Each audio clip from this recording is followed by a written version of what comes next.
We'll go with shades for this one, just for fun.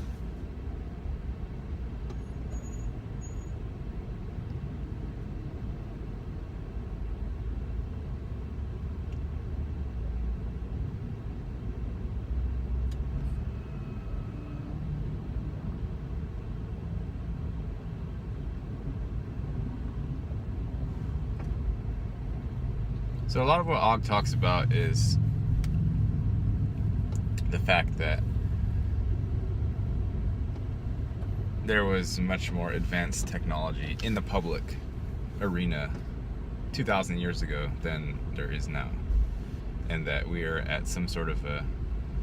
Actually, he said many times that we're in what is considered the ancient past here.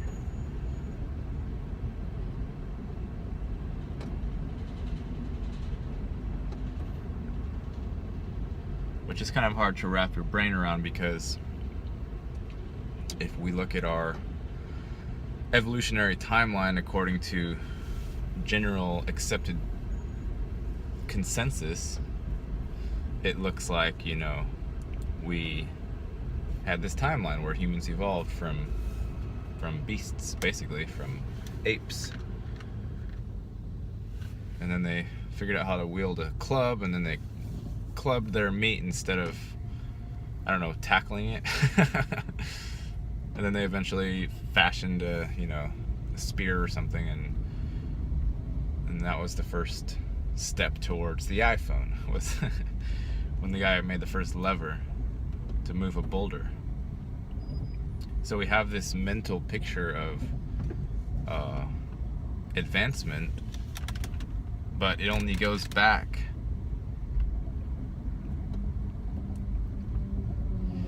it doesn't make a lot of sense. We've been fed also that, you know, the prehistoric human was hundreds of thousands or millions, or the books vary on what they say, you know, when mankind finally became some semblance of modern man. Although, if you were to look just at the current technology that's been in the public eye, that has only been around since, you know, late 1800s, early 1900s. You know, when they were supposedly developing the airplane and the sewing machine, the typewriter, all these things, they didn't come about long time ago. Even the idea of a corporation apparently didn't come around until the last couple hundred years. Before that, it was all trusts and land barons, and it was more linked to an individual power, like a lord or a baron or a royalty, and then everything underneath him is his domain. And now that has been superseded by the idea of the corporation, which removes individual responsibility from board members.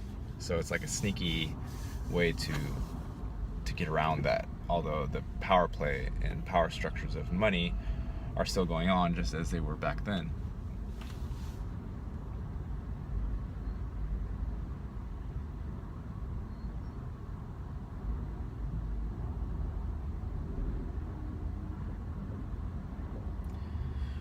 But what he was talking about in his most recent video,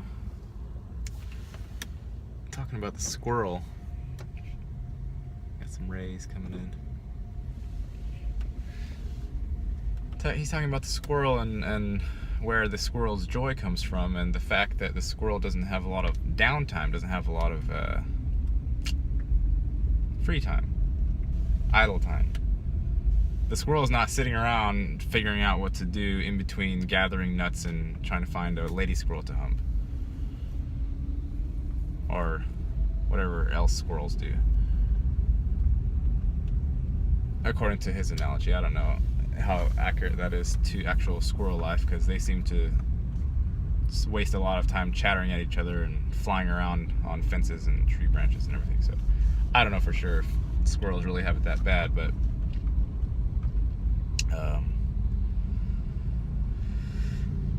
again, we're going back to the premise that humans have trouble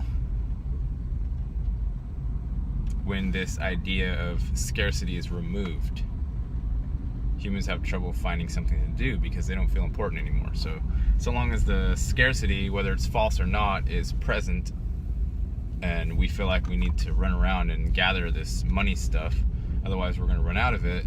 So long as that thing is present there, then it gives us some sort of automatic purpose, even if we are not currently subscribing to some religious ideology or anything else like that. It gives us the kick in the pants, like we have to get it. We don't have a choice. It's either that or beg on the streets or go and try and start your own farm, none of which seem very likely, especially if you've never done any of these things. So the most likely route is to keep making money, and that's automatic. That's the second you get up, you know you need it and you got to go get it. So there's purpose. But the idea is that at some point this false scarcity is gonna disappear, because it's a house of cards and we actually live in an infinite universe. And there's no such thing as scarcity. It's just an element of this particular realm. So you can consider it like a school in that sense, because we're learning how to get along with one another in the face of not having enough stuff to go around. So instead of, banging each other over the head because we don't have enough food, we share what little we do have and share the common burden of being hungry, rather than having 3 of us eat and the other 3 starve. So that's the kind of lesson that scarcity would be teaching us, is that we don't need to hoard it to a certain few individuals and let the other ones starve. But then at the same time, it's not just learning about compassion or sharing, because that option of fuck those guys, they're weak anyway, their genetics are worse, let's let them starve, or rather even let's eat them, maybe let's be cannibals. It's a training ground. It's an experimentation ground, and here on the planet, we've done lots of experimentation, or the scientists have. The ones with power.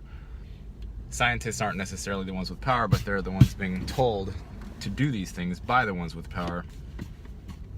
And a lot of these experiments are going hairy because people don't know what's going to happen. That's why they're experiments.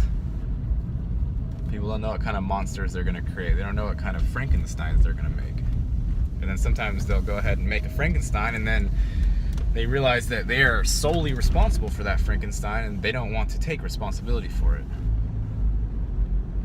And that's another lesson that everybody learns here, is that you're individually responsible for everything that you touch and every aspect in which you touch it.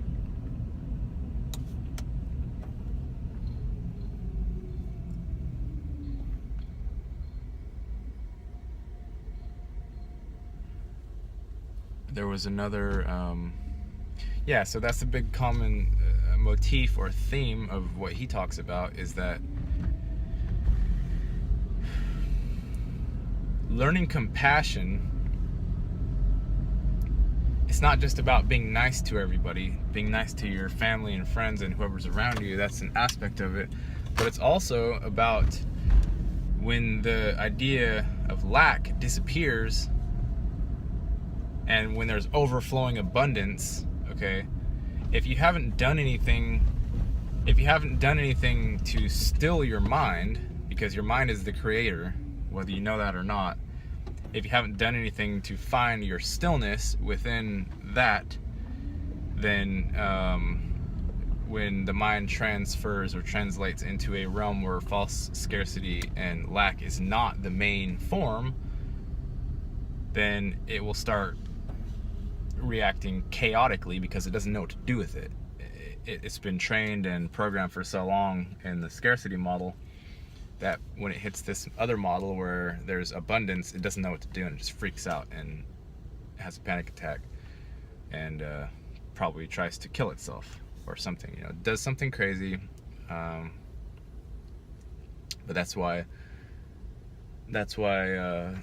we have this time now to do some preparing. That's why I encourage meditating. That's why we encourage eating healthy, cutting out meat if you can.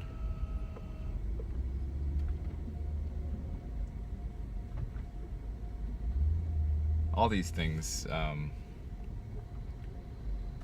My main thing is finding that vortex center of your own present moment that you're always in. You find that and spend enough time there, then if something comes into your realm of experience that's chaotic or scary or seems like something's frightening you, you always have that spot, that still spot to go to. You have this still spot to go to that you've worked at, you've practiced being there. And it requires practice, because you forget every 5 seconds. When you first start to try to meditate or try to be in the present as much as possible, you can even put a timer on and see how long you can stay there, and you'll find that your attention will drift off after like a minute. If you do it long enough, you find out what it actually means to be present, because you're sitting here pulling these little mental strings, mental muscle things, and you're like, is this it? Is this it? Is this it? And then you find, no, that's not it, that's not it. And then eventually you realize what it actually is, and it's kind of like a muscle. You sit there and flex that thing, and then it keeps you here, and eventually you have the ability to stay here if you want, or project, do whichever you want. But you then have the ability to do that should the situation ever get a little bit hairy. And the other thing he mentioned was the idea of enlightenment through spiritual means versus enlightenment through technological means. And this is just going back to the age-old nature versus tech duality. I don't have a whole lot to say on that. Aside from that, personally, I prefer natural as far as how things feel internally. I appreciate the technology for what it is. I'm speaking to you through it, but technology without oversight just makes crazy, batshit crazy AI that tries to eat everything. So I'm not really interested in supporting that path, because I feel that AI can be integrated within a spiritual path without either side necessarily losing out.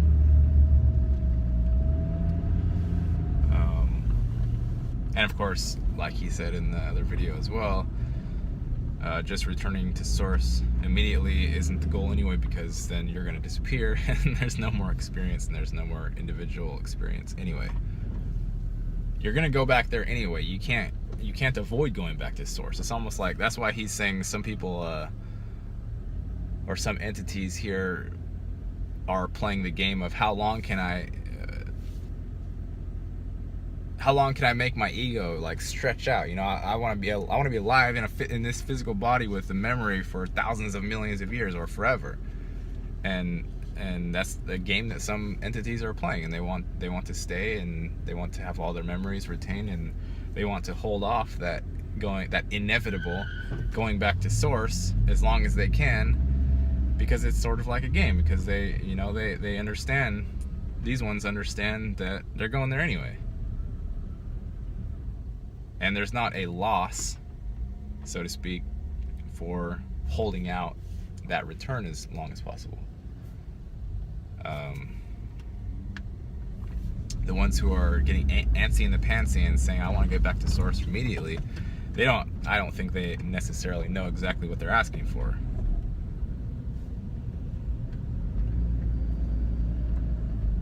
But that's up to you individually and how you feel and how traumatic your life is currently, how much the absurdities are weighing on you,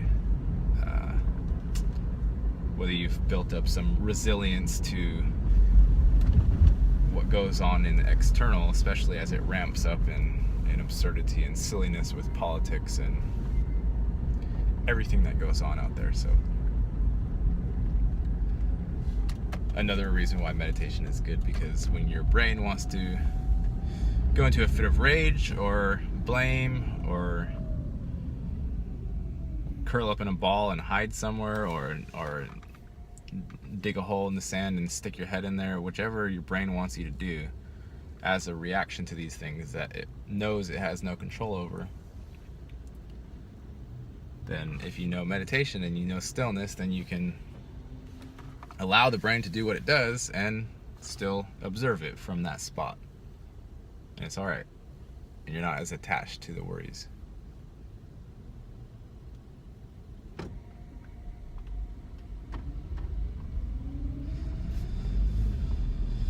So that's that. And Aug, I'm glad your toe's doing better. I can't imagine what it would be like to have like I've cut fingernails, toenails deep before, but I've never had like a section of it need to be ripped off, and I can imagine that would be extremely painful. Not to mention if it gets infected, then that would be painful and then annoying and probably frightening at the same time, because you don't know if your toe is going to develop gangrene and try and fall off or something. So I'm glad you're doing better. We all support you, and well, some of us probably don't, but we all need our enemies, right? Anyway, yeah, take care everybody. I'll see you in the next one. Bye.